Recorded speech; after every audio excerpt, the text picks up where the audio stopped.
Hi, it's Caleb Rabinowitz with Mr. Bryan's office, Chief of Staff.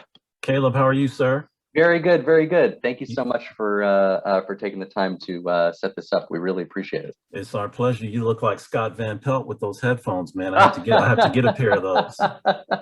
Thank you, sir.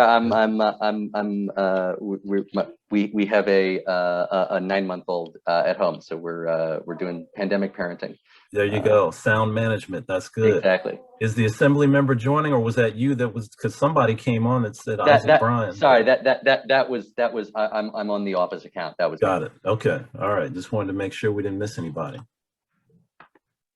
Well, we'd love to do our presentation for you, Caleb, but we're waiting for our guest of honor. I assume he's forthcoming, right? So I think Mr. Bryan will not be able to join this one. I'm going to be here in representing him. Oh wow! Okay, didn't realize that. Okay. Why is that?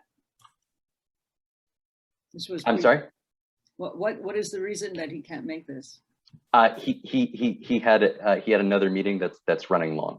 He will try to join, but at this point, I think we can get started. Janine, you want to go ahead?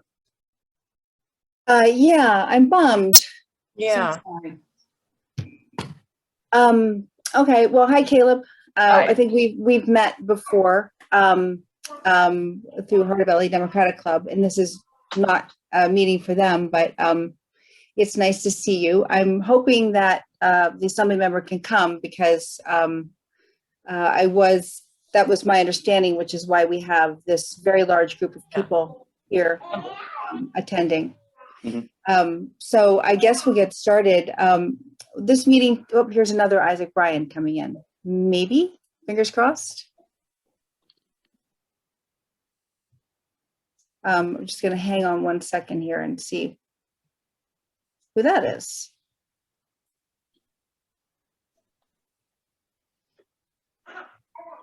Hello, this is not Isaac Bryan, it's Shatara Byfield. I am his district director. Let me change the name. My apologies, I just finished an interview. How is everyone? Good, Shatara. There we are. Just disappointed that you guys' boss isn't here with us. Is Caleb, are you on? I am, yes. Well,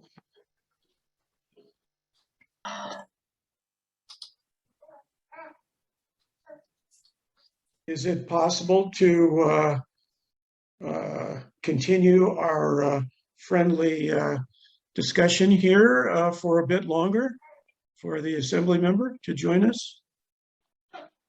My understanding did he just meet with a few of you? No, that was a different group. Okay, well, we can pass it along, and then we will also be able. No, that's not okay. I mean, I honestly don't think that's okay. We have assembled quite a lot of people on the promise that the assembly member was going to be meeting with us, and people have taken time out of their day. And I believe, according to Janine, the prior meeting was on different issues. It wasn't on SB 9 and 10. And I don't think it's fair to his constituents at this last minute to ask us to just meet with staff. And frankly, I think it's kind of rude. well, I really have to agree with Terry. Well, I really apologize that for that. I mean, as I'm sure as you understand, this was a fairly rapidly called meeting for everybody. So I am his chief of staff, and you were meeting with the chief of staff and with the district director, and we represent the office of Mr. Bryan, and we're here at his express instructions to listen to your concerns and to communicate them to the member. I'm sure you'll do that, Caleb, and I'm most appreciative of your time. But I would just reiterate what Terry said, and you have 60 people on this call in the middle of Friday afternoon, and with much preparation beforehand. And we all expected to dialogue with the assembly member. That was how this was set up, oriented, and expected. And I'm going to call the member quickly, but if you would like to get started on discussing some of the SB 9 and 10, your concerns, please go ahead and get started. Shatara, before you okay. go, please know that 75 people and counting that got on this meeting are leaders of their communities. Some is a council district with 35,000 members, and our people are expecting us to share with them what we discussed and what our assembly member had to say. So please, if you could get him on, it would show that he's respecting. And I'm sure he's between a rock and a hard place, because I was in the earlier meeting not knowing that it would be subsumed. But please, if he can be on, we would really like to create a very positive relationship with both of you, and especially our assembly members. So thank you, Shatara. Absolutely, Susanna. I will be right back. Thank you for expressing that. Okay, so John, what do you think? We've got Caleb here, and Shatara is going to call the assembly member.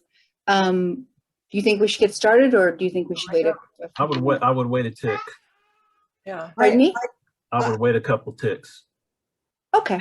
And I'll tell you, I think we should wait because we were offered the option of meeting with his staff earlier, and we chose not to take that because we wanted to meet with the assembly member directly. And I believe, Janine, you started working on this meeting maybe 3 weeks ago, at least. It was in June or mid-June, third week of June, something like that. So it's not, while we've only gotten a date in the last couple of days. Was it Wednesday? We got a date, but we assumed that was going to be with the assembly member. And Caleb, I talked with you earlier this week, actually, and expressed, you may not recall, but expressed how important I felt it was for us to meet directly with the assembly member and before these bills come up for vote in the assembly.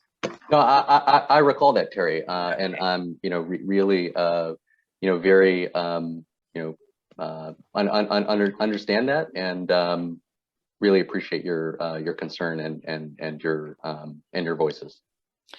Right. While I've got everyone here, this is a great showing of people. It's very impressive, and I know we're all leaders of different areas in 8054. I'm wondering if people, if they joined a little later, could just take the moment here and type in who you are and the organization you represent, or if you're not representing an organization today, where you live in 8054. That would be really helpful. And we will also pass that information along to the assembly member and staff. They already did that.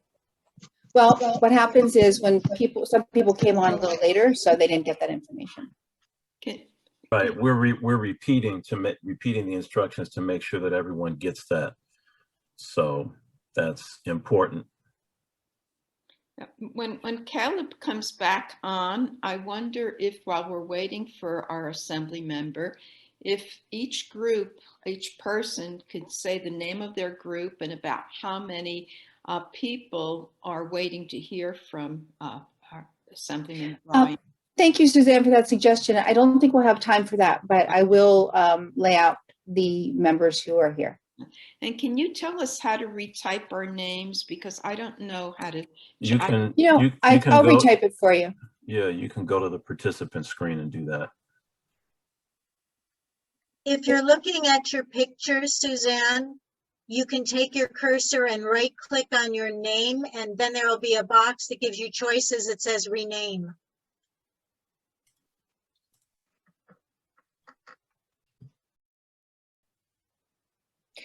I have a suggestion. I don't know how everyone feels about this, but if the assemblyman does not meet with us today, I would suggest we reschedule with him rather than presenting to his staffer, which would be much more effective, really. I agree. Agreed. I agree as Um, well. That well, That sounds like a good idea. While we have Caleb and whoever else comes from the office, we can certainly poll them just to get a sense of where the assembly member is in terms of SB 9 and 10 and just the overall issues as far as the quote unquote housing production package of bills. And that may be instructive. Caleb, I'm sure you guys read that op-ed piece in the LA Times this morning like we did, right? Yes, indeed, indeed. You know, I think that the you know, I think the assembly member understands that you know, we and I think everybody agrees that we are in a housing crisis, a crisis of affordability, a crisis of access, a crisis of homelessness, and that it takes a really holistic approach to solving this problem. You know, I think that he also believes that approaches that do not put affordability and do not put preservation of neighborhoods and of people first are approaches that are moving in the wrong direction, not in the right direction. Right. Have you, sorry to cut you off, have you personally had a chance to read through, I know you guys deal with hundreds if not thousands of bills, have you had a chance to read the latest drafts of SB 9 and 10? I have seen SB 9 and 10, and our legislative staff has also seen them. Good. So you're aware that there's nothing in either bill that deals with affordability? We are very aware of that. Good. Barbara, you have your hand up. Go ahead. I wanted to mention, since Caleb raised the issue of affordability, one of the things that isn't mentioned when we talk about 9 and 10 is the fact that it not only doesn't produce affordable housing, but that it undermines the programs that do. Imagine you're a developer and you want to buy to build. You want to build 10, 12 units on a lot. You can go with the LA City Transit-Oriented Communities program, and you can apply to get bonus densities, more density, less parking, less setbacks, if you provide affordable housing. But guess what? You can buy a single family lot under these bills, and you don't have to apply and do anything, get all the bonus densities, get all of the entitlements, and do nothing for affordability. So the really crazy thing about these measures is that not only are they not providing affordable housing, but they are giving developers opportunities to take their money and build on R1 lots and undermine the programs that we have designed, that the state has designed, that cities have designed to create affordable housing. How is that not crazy?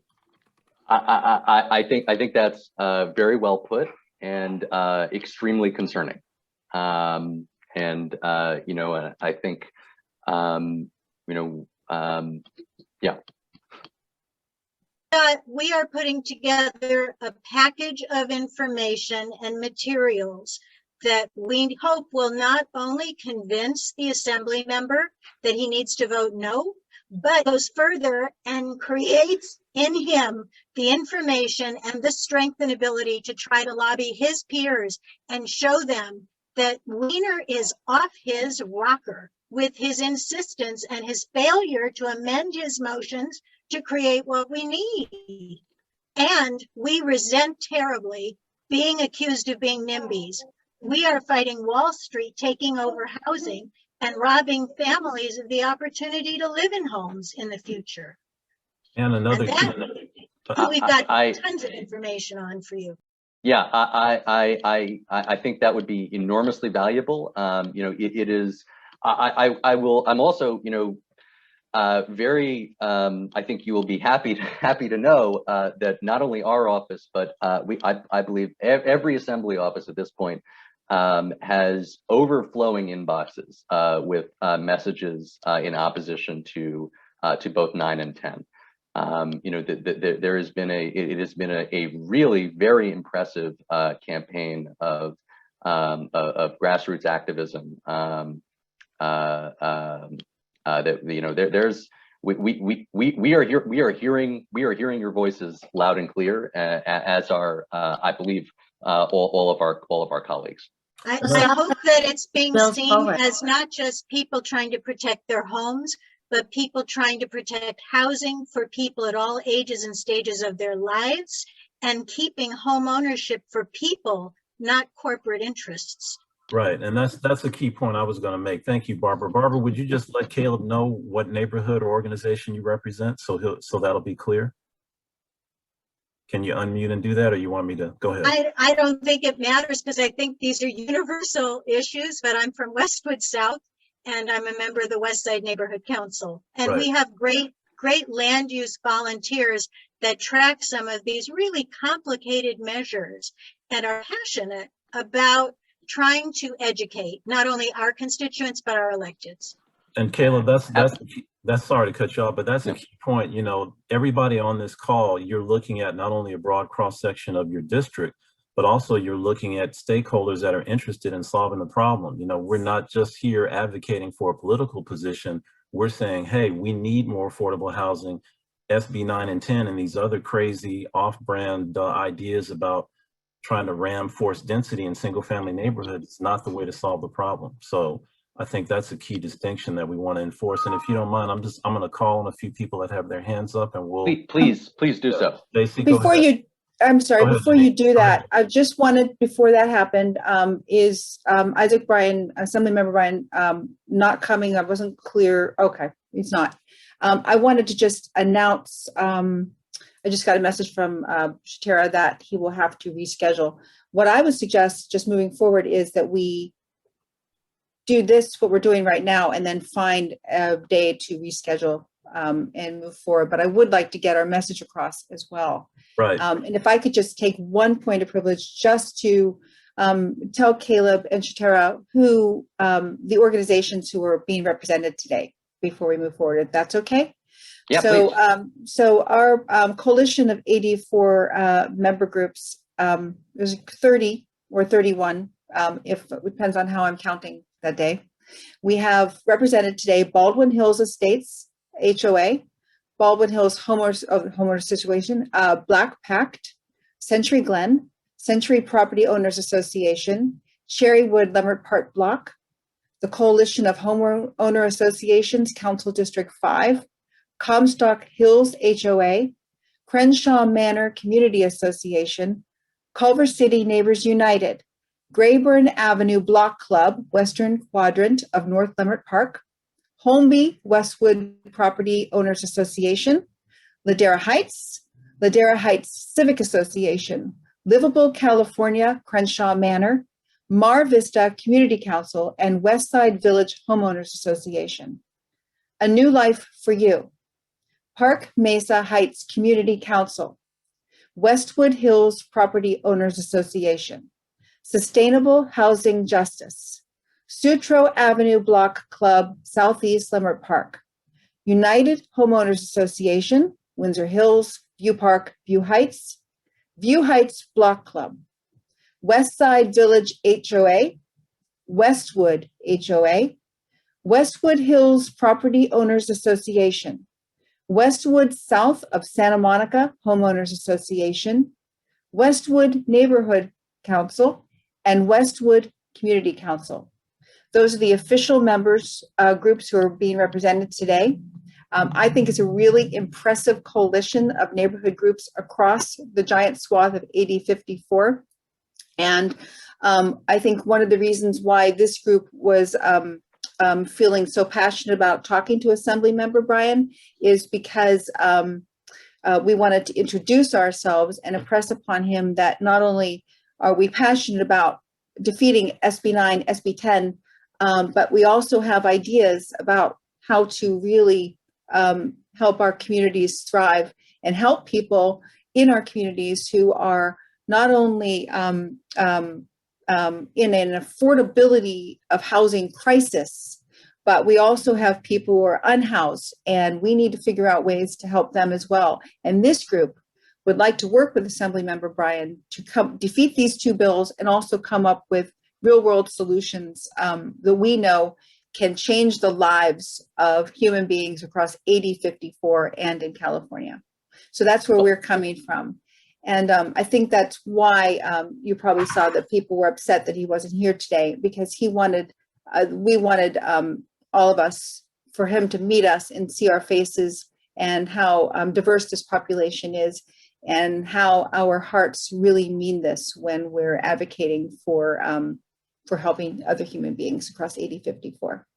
So thank you. I'm going to, so before I pass it again, I just want to try to reschedule the meeting again, but also I think since we have so many people here, I'd like to give them the opportunity to express themselves, if that's okay. Yeah, and that's, go ahead, Caleb. Go, no, I was just going to say, absolutely. And I am enormously impressed and, really grateful for this opportunity to see all of you. And, I'm really happy to be able to hear from you about these bills. But I also, one of the things that's, coming into this, this legislative session for Mr. Bryan, sort of mid-cycle, means that he has a lot of opportunity to put forward some really powerful, important, impactful housing legislation in January. And he is really looking forward to working with you, and I am looking forward to working with you all as to what the best way forward is. After these two bills, whatever happens with them, which I know how so we're looking forward to the next step as well, and we're really excited to hear from you and to work together. Yeah. So now I'm really look forward to hearing from you about these bills, but also about what's next. Right, and that's appreciated, Caleb, and of course, and Janine, that was a great overview. That's, again, that's the whole point. That's what we were hoping. We know that Assemblymember Bryan ran on someone who believes in government by the people and for the people. So therefore, we're still a little surprised and taken aback that he's not here. So we're definitely looking forward to getting together with him and moving this forward. So anyway, Stacy, you want to unmute and ask your question? Thank you. I wanted to both follow up on Janine and Barbara very briefly. Caleb, I was really looking forward to this because I have a great deal of experience working, particularly advocating for tenants' rights and affordable housing in Sacramento. And with People Organized for Westside Renewal, which also has a representative here, their executive director and I were very involved and hands-on in crafting SB 330. And I wanted to just quickly address one issue that you raised. You mentioned that you are getting a lot of emails and feedback from the campaigns. I know the people on this call. I know our community. I've worked with them very closely. I know they're passionate. We don't campaign. We engage. We both oppose, but yet we also support. And I like to reframe that because you're talking about a group of people who are invested in solutions, not opposition. So with that in mind, I wanted to bring up SB 330, which in this community people know is somewhat my baby. And we can have our assembly member be a real rock star. I'm working with ComLover and some other legislators in amending SB 330 because of a one-word change made at the last minute. The word may should have been the words shall not. And if you'd like to discuss with me later the wordsmithing and the effect on the creation of affordable housing and what a quick solution it is and what the impact will be, glad to do it after this meeting.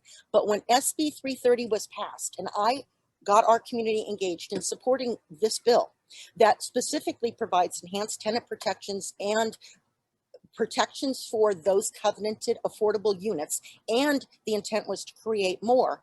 We passed it and had it chaptered. We're amending it to extend the term. We have not given that bill a chance to play out and show its efficacy in our communities, and it took a lot of work to get our communities to support it. So to ask for approval and support of Scott Wiener's ideas, I think is fundamentally premature when we have passed these bills that address the issues, but we haven't given them a chance to be proven to be effective in remediating our housing situation. And I think a good legislator would allow time to prove that what they've already passed and what they've proposed is effective, because you're shortchanging yourselves. But if you would like to make it further impactful, there are 3 words that need to be changed that will increase the production.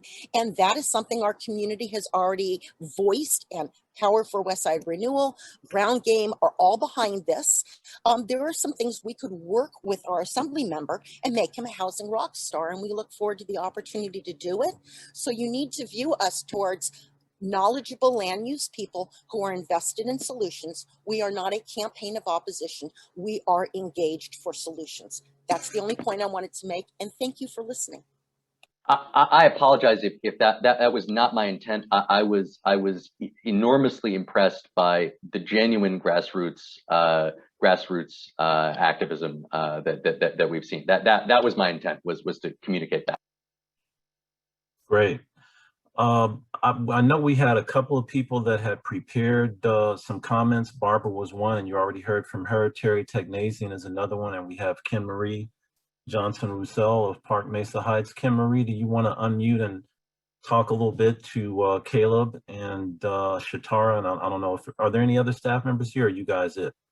Go ahead. It's just you, Caleb, it's just you and Shatara, right?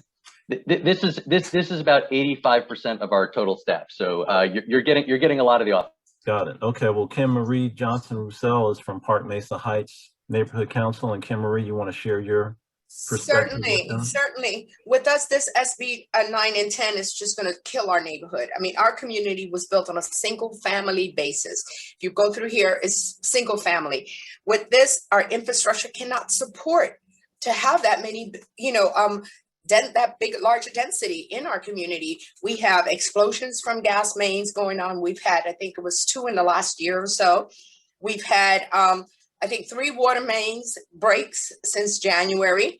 Not to mention Crenshaw Boulevard is sinking, and these are major thoroughfares. And this is where most of the traffic, wherever you build, that traffic will be traversing through these areas. And we are not equipped to handle all of that between our DWP sewerage problems and the gas company. And not to mention Bureau of Street Services that is not understanding that Crenshaw is sinking and it needs more than just being repaved. We have a lot of things that are going on in our community that we are not being, our infrastructure is not being attended to. And to have SB 9 and 10, not to mention the TOC that is killing our community, come in, our community would not exist. Not to mention the existing residents, our quality of life is going to be totally, killed. Having between the parking right now, we can drive down the street and you can see that there's almost no parking. Now, if you put all of these buildings and add these homes, ADUs and so on, and they're not making any allowances for parking. They're not making any allowances to support the infrastructure or to do anything to maintain or to make sure that what they're building would be would be a positive thing to our community. So I'm pretty sure to say and positive to say that our entire community is against SB 9, 10, and I will add in that TOC. That train going down Crenshaw is one of the reasons why Crenshaw is sinking.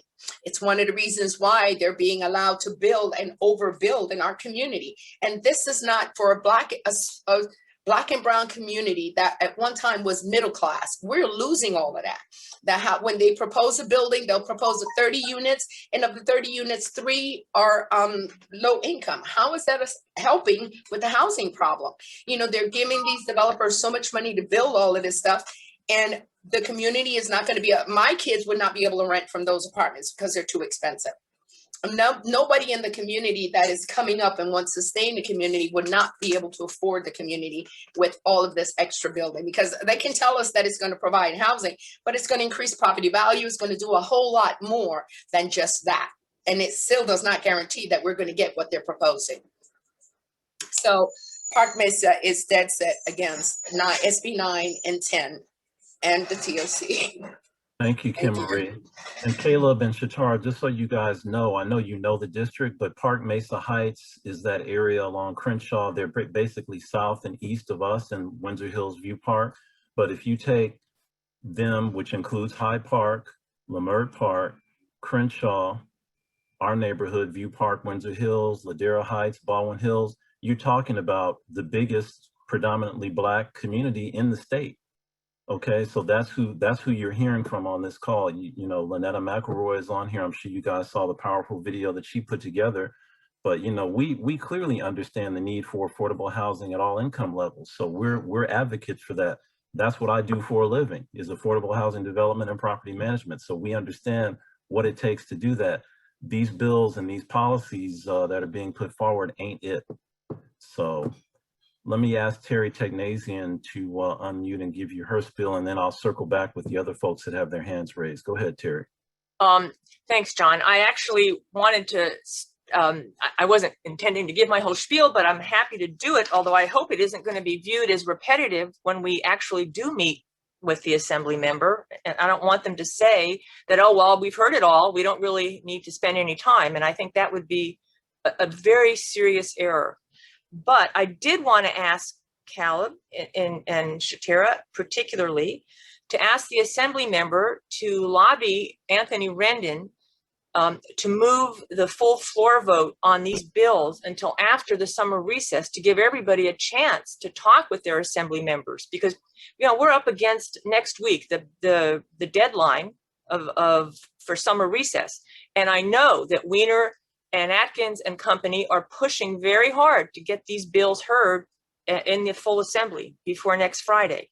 So I want to see if the assembly member can rally some of his buddies. I don't know if he's had time to make any friends up there yet. I mean, he's only been there for six weeks or so, and I know he had to kind of hit the ground running. All you guys, and I know you've got hundreds of bills to deal with, but I think, as you can see, and as John said, this, to me, I think we have probably the most diverse, certainly one of the most diverse, but maybe the most diverse district in the assembly, both racially and economically. I think you have the widest range, and we're all united against these bills. So it is not, as Barbara was saying, not a NIMBY thing. This is just bad. It's bad policy.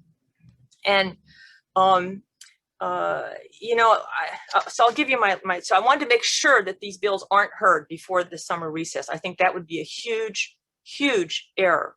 And I don't know, what can you guys do to stop that? Can you do anything to lobby against that right now? Well, as you pointed out, that is at the discretion of the office of the speaker.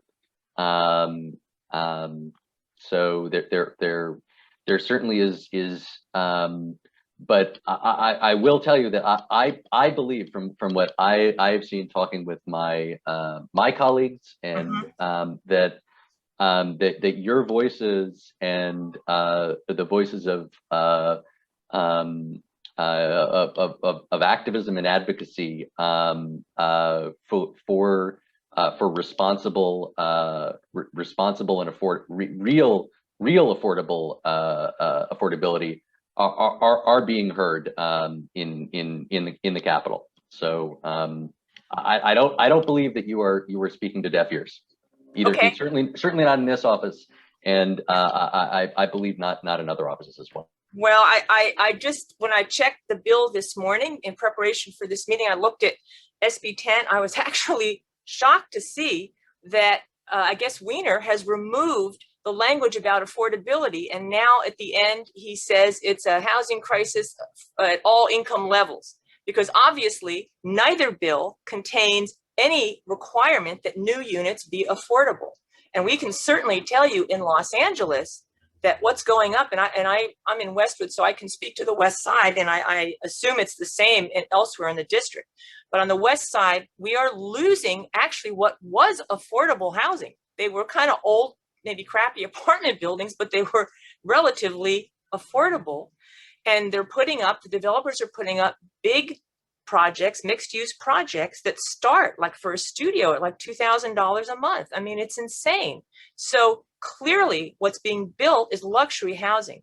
And the only way you're going to get affordable housing is if the government, if the state subsidizes it, as they did before 2011. There was the redevelopment fund. Apparently, according to Leadership California, that they were spending $1.5 billion a year in subsidies for affordable housing, and that's stopped 10 years ago.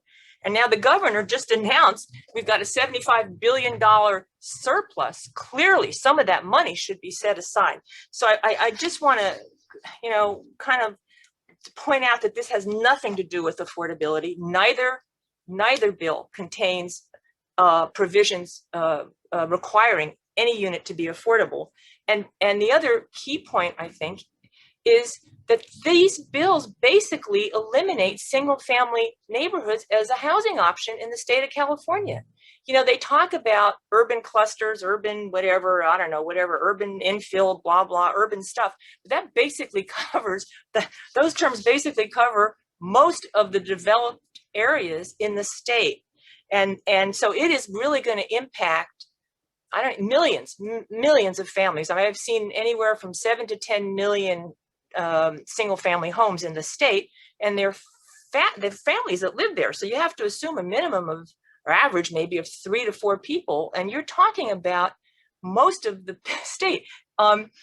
There's I think a fascinating, I guess it was a public comment in the Berkeley Planet earlier this year that looked at studies regarding preferences in housing. And they found, this was the National Association of Realtors, a 2019-20 study, found that regardless of ethnicity, Asian, white, Black, and Hispanic, the vast majority preferred, when given a choice, preferred living in a single family home. And they had 76 to 82%. They said the most unwanted feature was high density communities that was like the top 3 or 4 of the worst feature. So you have Wiener, and I'm sorry, our President Pro Tem Atkins in the Senate forcing down people's throats something that is just not, you know, someone raised here, this is a democracy. How can they're not kings, they're not dictators. And that's the kind of thing we saw in the Soviet Union, where the government just said, you live here, like it or not. And so that is really, really bad. And moreover, Terry, too, yeah, a key tenet of the way planning is supposed to be done in the state requires input from public input. So that they're just circumventing that. Terry, can I ask you to stick a pin in it? I'm going to try to get a few more voices in. Yeah, I'm so sorry, because I had a few other points, but some of them have already been touched on. That's okay. That's good. Ken G from Culver City, you want to unmute and ask a quick question? I know you've had your hand up for a while. Sure, John. Thank you for the opportunity. My name is Ken G, and I am past president of the Culvercrest Neighborhood Association. I just wanted to dovetail on what John said earlier about the article op-ed in today's LA Times. The article is entitled "Wrong Answer to California's Housing Crisis," and it's authored by Christian Horvath, who is a city council member in Redondo Beach, Olivia Valentine, who's a mayor pro tem of Hawthorne, and Drew Boyles, who is mayor of Segundo. And this article essentially says that, for affordability to occur, you need 2 variables that are in play. You need land values that are economical and adequate financial subsidies. And so far, we don't see that in 9 or 10. And the people who wrote, the 3 people who wrote this article, they have co-signatures to the article from 120 locally elected officials from 48 cities across the state. So it's not just your constituents you're hearing from a whole cross-section of municipalities across the state who are telling you that this is not a viable or tenable solution. So please listen to us. We're here to work on affordable solutions with you. It's a communal thing. So I think if we pool our brain trust all together across the state, I think we can reach viable solutions. Thank you. Thank you. Daryl Grayson, my partner in crime with UHA, you want to unmute real fast and ask your question? Yes, thank you, John. Excuse me. Thank you, John. Thank you for being here, Caleb, obviously, along with everyone else. We appreciate you. We are a little disappointed in the Assembly and not being able to be here. And I also appreciate your focus on wanting to be proactive in January with new legislation and the fact of focusing on proactively addressing affordable housing. I think that's very important. But I just want to be clear where the Assemblyman stands, because it kind of sounded like you were suggesting that SB 9 and 10 may be foregone conclusions, and let's just get past that and focus on what we can do in response. So I want to get some clarity on what the position is on that and what your thoughts are, where those bills stand, and do we still have a shot? And if so, what is the Assemblyman doing to address that?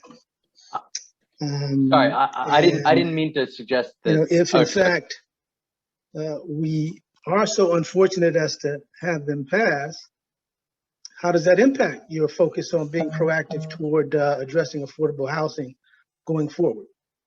He got you, Daryl. He's going to answer. Go ahead, Caleb. Yeah, sorry, I didn't mean to suggest that that Mr. Bryan was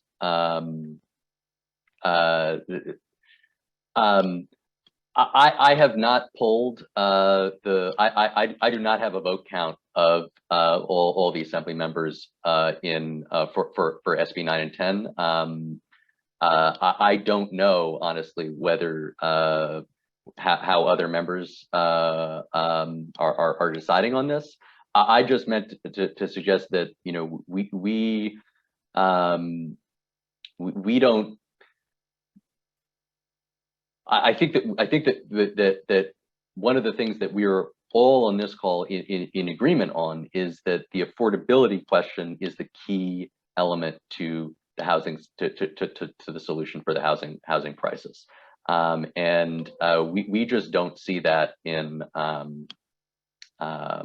we don't see that reflected.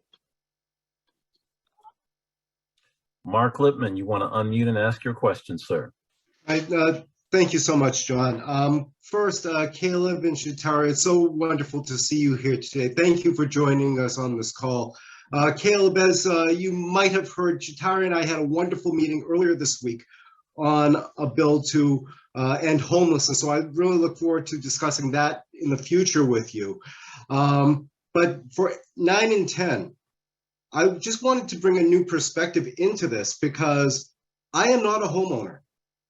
I actually come from the unhoused community, and I'm the representative today, as was mentioned, from People Organized for West Side Renewal. For the last 15 years, I've been working with low-income tenants, primarily people of color, and I would not normally be on a meeting with primarily homeowners. But the reason why I am is because of everything that you've heard today. The people on this call are solution-oriented. The people on this call want to find the right solutions to the problems that we're facing. And what we're hearing from the upzoning camp really is you're either with us or against us. And they're using affordable housing and racial justice as the excuses to upzone. But just at a recent meeting on July 4th with several of our council members, I was told directly, we as a group were told directly by one of our sitting council members that the priority was to house, I quote, young people making 6 figures a year. And when you confront the hypocrisy between those two talking points, they just shift from one to the other, and if you don't say what they like, they just shut you down or dismiss you as radical. And I don't think that truly wanting affordable housing and racial equity in our communities is a radical idea. I think You have to put the results where your mouth is. And what is happening is we're just getting talking points that don't add up to the results that they claim to seek. So I am very hopeful that we can get very shortly an answer from our Assembly member that he will stand against SB 9 and SB 10, but will also go further to help promote bills that will actually address these issues of affordability and racial justice in a meaningful way. Thank you. Thanks, Mark. Lynette, I'm coming to you just real fast, a footnote to what Mark was saying. Caleb and Shatara, I'm sure you guys know this, but the 2018 census noted that there were over 1.2 million vacant units statewide. You know, that's kind of significant when we're talking about adopting legislation that's just going to create more market rate units for obvious reasons. The other thing is, take note of the state auditor's report that was published last November that talked about some of the key issues among the 4 agencies at the state level that are responsible for affordable housing. You know, there's some real issues that need to be worked on. So, you know, again, let's roll up our sleeves and get down to the business of dealing with the problem and get away from this crazy stuff. You gonna say something, Caleb? Yeah, I was going to say, John, thank you for bringing up that report. I was actually going to mention it next. You know, Mr. Bryan and this whole office is are data focused and data driven, and you know, believe in policy that that's based on the data and that produces measurable results. And you know, the from what the data that we see, including from that very report, you know, the lack of the deficit in housing is in affordable units. It is not in market rate units. It is in affordable units. By many measures, there may even be a surplus in market rate units in parts of the state, including in Los Angeles. So you know, that approaches that do not address that will not solve the housing crisis. That's a great point, and we'll circle back on that. I'm glad you shared that. Lynetta McElroy, the floor is yours. Thank you. There's more than 40,000 vacant units. So we do have, if you're data driven, we've got the data for you.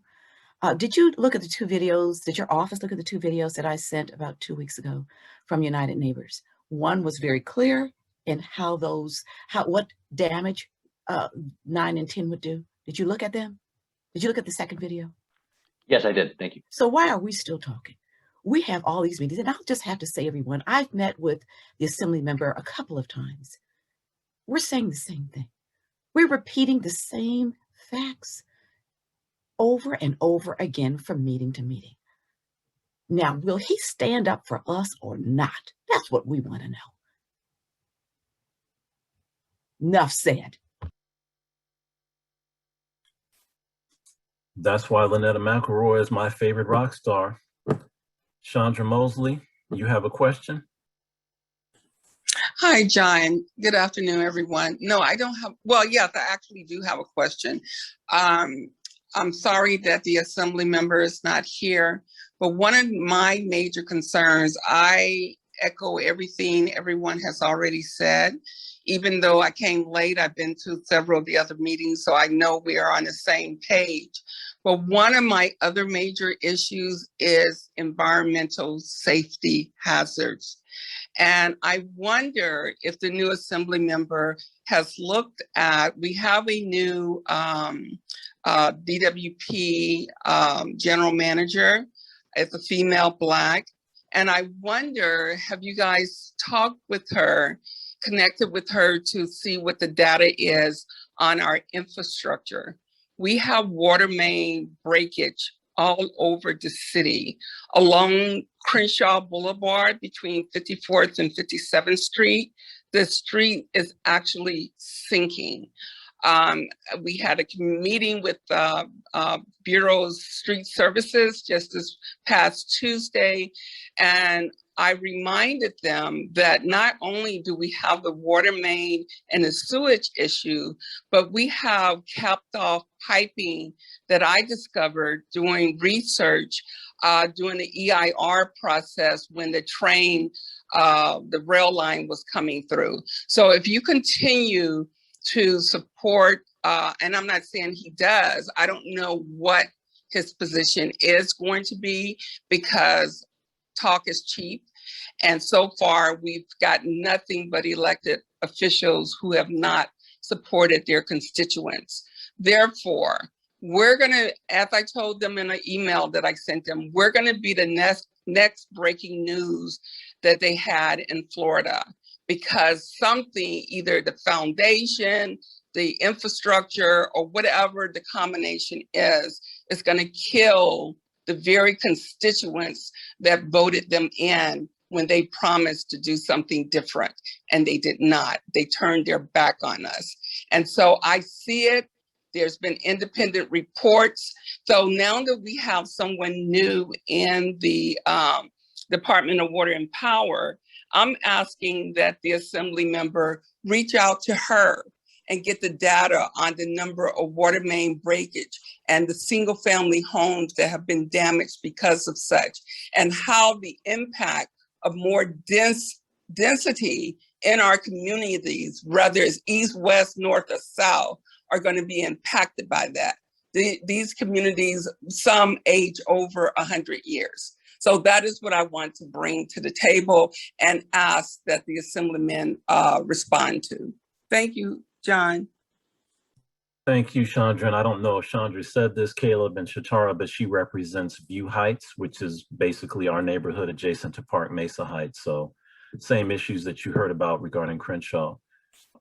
Suzanne and then Barbara, and then I think we're pretty much at 1 o'clock, so we should probably wrap it up. Go ahead, Suzanne and Barbara, real fast. I'm just going to go very quickly. I think you're probably aware how Wall Street, BlackRock, and others, right? And then they're guaranteed rent because we're not going to evict anyone. And so it's a market thing. They've turned a human right into a commodity. Also, the PR, I've spent 16 years, or 21 years, whatever, and Kinkinjee also to shut down the Culver City oil field and then the big one. They use PSYOPs on us to divide the community and have people pitted against each other, which always happens when a corporation wants to seize something. You polarize the people, and then while they're fighting, you just pull the rug out from under them. Therefore, we will all lose, the climate also, but I won't get into that today. Please say no to these bad bills, get his partners to do so too. They need 41, make sure they don't get their 41 votes, and then we can get all the good bills going, SB 15 revitalized, and make Mr. Bryan our leader in the state. Thank you. Thanks, Suzanne. And you know, Lynetta's point was definitely, that's a great point, but Lynetta said it all. We need to know where the Assembly member stands. Is he with us or against us? So that speaks for itself. Barbara and John Gonzalez, you got a last minute hand raised. We'll try to squeeze you guys in. Go ahead. Just a quickie. In terms of the infrastructure and other related issues, urban planning is really an art and a science both. And to allow developers to become our city's planners is a big mistake. And I think with SB 9 and 10, it lets developers choose where and when to put housing. And that makes it not only impossible for cities to plan the infrastructure delivery, but it makes it more expensive. And then you're looking at SB 9 and 10 in essence being unfunded mandates, where cities are going to have to respond to these disparate purchases of land all over the place. And you have very unplanned, unserviceable, and a reduced quality of life for everyone. So I just think that developers march to their investors and the generation of profits. And if 8 to 10% is what is expected as a good return from these REITs and other things, does that mean that when these corporations own these properties, rents will be going up 8 to 10% a year? How does that affect future homelessness? I just also, I'm sorry, I just wanted to say, John, I understand if people need to go. I've moved my next meeting, so I'm happy to stick around. Great, thanks, Caleb. John Gonzalez. You got my apologies, I do have to leave, but I just wanted to say thank you all so much for coming and expressing all of this with our office. I do look forward to continuing the relationship with each and every one of you. And I thank you all for being so engaged in your communities. And I see that. And I thank you all for coming. And it was nice to meet all of you. Thank you. Thanks, Shatara. Please let the Assembly member know we look forward to seeing him. Sorry he couldn't be here. I will. Thank you so much. All right. John Gonzalez, you want to unmute yourself, sir? There you go. Okay. Hi there. I guess I'm addressing the group and Caleb. I'm John Gonzalez. I'm the land use co-chair of the Baldwin Hills Estates Homeowners Association, the neighborhood next to John's in South LA. I guess my point really is that, as Mark said previously, it's pretty clear that one of the goals of the upzoning here, the primary goal, is actually to target these units to an upper income segment. And not that that segment is deserving of being ignored, but as Caleb, you said, the state's own housing data, the HCD data, clearly shows that we may have a shortage at the higher end of the pricing structure, but the clear shortage is at the low income segment of housing. It's overwhelmingly concentrated there. So what we really need to do is to try to accomplish both things here. You know, if we look at the way the market operates, and if you take a look at the last RENA cycle in Culver City produced 818% of their above moderate income allocation and 14% of the low and very low. So the market creates an imbalance, if it's allowed to play out, that we need to address. So I'm on a City of LA planning board, and here in South LA, we really only see affordable units produced by either subsidy or incentive.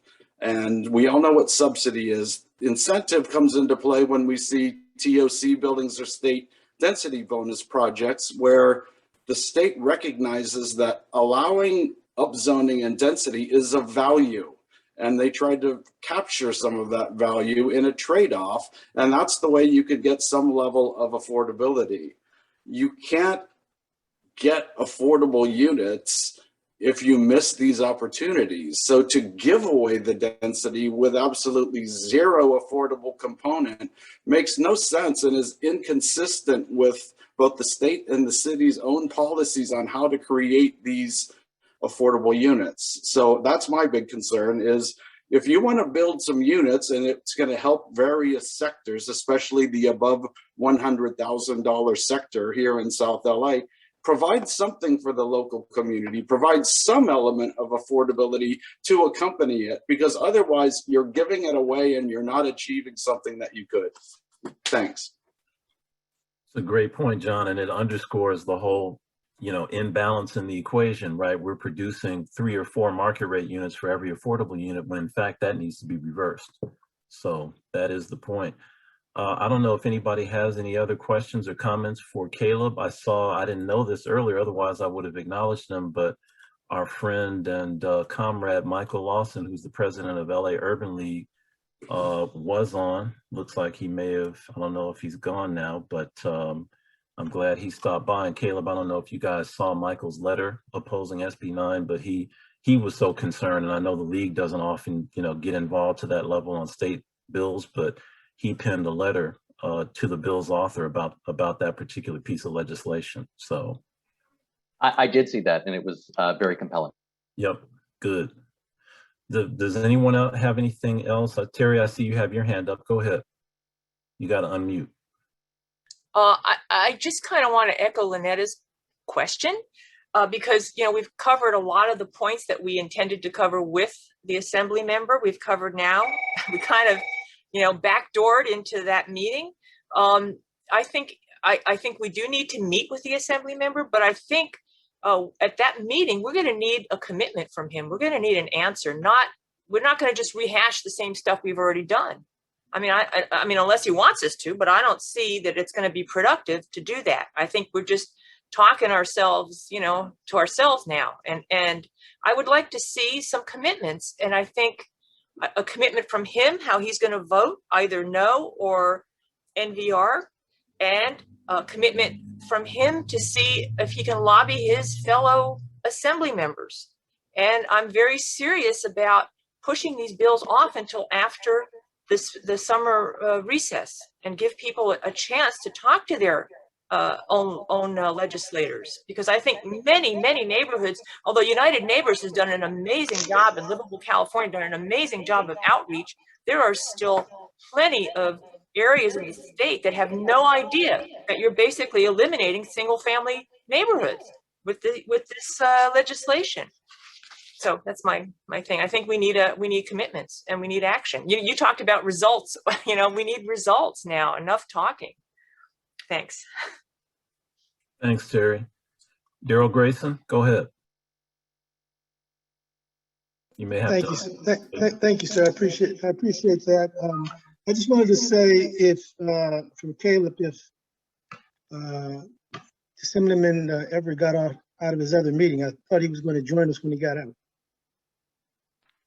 No, I believe he's not able to join this. Anything? So, Go ahead, Caleb, I'm sorry. Wondering if we could set up another meeting soon, if we could have that commitment. Yeah, I think we can definitely work for that. Okay, is it possible to do that now, or can we get on the phone? What's the best way to do that? Well, so Whoops, you accidentally. sorry, I went back on mute. You know, It happens. So yeah. I mean, I think so. I actually, you know, our scheduler is in charge of his schedule, and so you know we'll need to work through her. But obviously I'm his chief, so we can make that a priority. Okay, Chief, we'll take you at that word. Yeah, Caleb is the boss when the assembly member isn't around. And let me just step in here and at the risk of overstepping, suggest that to those folks that were involved in the prior meeting that seemed to be duplicative of this, why don't we just get everybody together so we don't have that issue going forward, because there's no reason to have multiple conversations with, you know, this is the same constituent group, you know, we're all advocating for the same thing. So that way we can eliminate that issue going forward. Make sense? Anything else for Caleb? If you guys want to stick around for a couple of minutes, Janine has graciously agreed to keep this space open for a little post meeting debrief. But unless anybody has anything else specific for Caleb, we can let him go and be with his newborn. Caleb, how old is the baby? She's 9 months old now. Right, yeah. Thanks for remembering. I remember those days. Get some sleep while you can. That's exactly right. No, those of us with teenagers know that there's no sleep ever. Right. When I was expressing discomfort with the lack of sleep to my father, he said, "Don't worry. In about 30 years, you'll get some rest." Exactly. All right, sir. Thanks for your time. Thank you very much. I really appreciate you all sticking around and sharing with me. And you know, you know, the assembly member and this whole office, I know, care very deeply about this issue and about making sure that your voices are heard. And you know that's why I'm here, because this is an important, incredibly important issue. You know, if I might just share a little bit, you know, so you know, the member is not a homeowner himself, but is a renter and was renting in one of these what would be one of these sort of quadplexes before, and moved because it wasn't a great place to live. But he understands also that, you know, that those are built not for everybody, but for people, you know, people with, you know, professionals like him and his roommates, you know, and so that's an issue, and he understands that, and he's now actually in Jefferson Park with a yard, and is much happier and understands the value of that enormously, and shares those concerns. Good. We appreciate you and Shatara. We just wish he had been here to express that in person. So next time. Understand that. All right, sir. Thanks, Caleb.